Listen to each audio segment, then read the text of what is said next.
First up, this one is interesting. EVGA, known mostly for graphics cards, but they have also been in the motherboard business for some time, is making a gaming case. And it's not just a gaming case, guys. It is like an enormous gaming case. It has probably more space in it than anything I have seen. The design is incredibly interesting because they envision it being used where the window is facing you. So basically rotate the entire case 90 degrees on its base, right? You're not rotating any of the internal components. You're just making it so like the video cards are facing you, the window is facing you. Basically, you know, the idea, and it kind of makes sense if you think about it, is if you're going to spend this kind of money on this case, or you're going to spend this money on all the components inside and make it all pretty looking, that you should actually be able to enjoy the view when actually using the computer, which I think, you know, makes sense there.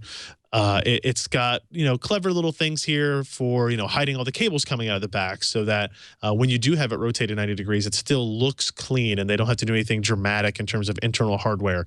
On the bottom, the power button is actually on the bottom right-hand corner of the window, right? So you get an idea of kind of, again, how they're going to face it. And there's a fan controller there that in this version, it has like, you know, 4 main buttons. It's kind of a giant LED, you know, display in there, just to give you the information. But they're actually going to, on the higher end model, offer a full touchscreen LCD down there that will do fan control, but it'll also let you monitor your GPU performance, your CPU performance, temperatures internally, anything that you could do through their EVGA precision software accessible through there. Lots of space for it, you know, cable grommets, cable routing. It's a really nice looking piece of hardware. And more interestingly, is they're going to have multiple models, and they say targeting $79 on the low end and $299 on the high end, yet still maintain an all metal construction throughout all of those price ranges, whether that be 2 models or something else in between. It's interesting, to say the least. If I needed a case and I was going to support 4 graphics cards and the hydro cooling that they're rolling in a system like that, you're going to need a case something of that size to begin with. Yeah. I'll be curious to see though if they do anything with like a micro ATX size design where I don't need more than a single graphics card at this point. So, or at least I don't want more than one. I'd rather spend extra on one really good one. But I do like the idea of hydro cooling things, and I'd like a little extra room for that. But man, that's a big case.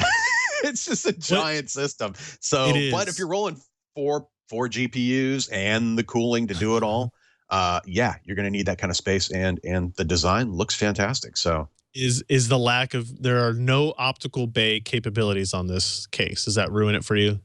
Not at all. I honestly, really? I have a couple external drives that I keep around just in case. My current workstation has a couple of Blu-ray drives in it just for that kind of work. But how often do I actually use them? Almost never anymore. And if I do, like I said, I have a couple of USB 2 or 3, either CD or DVD and Blu-ray drives just in case.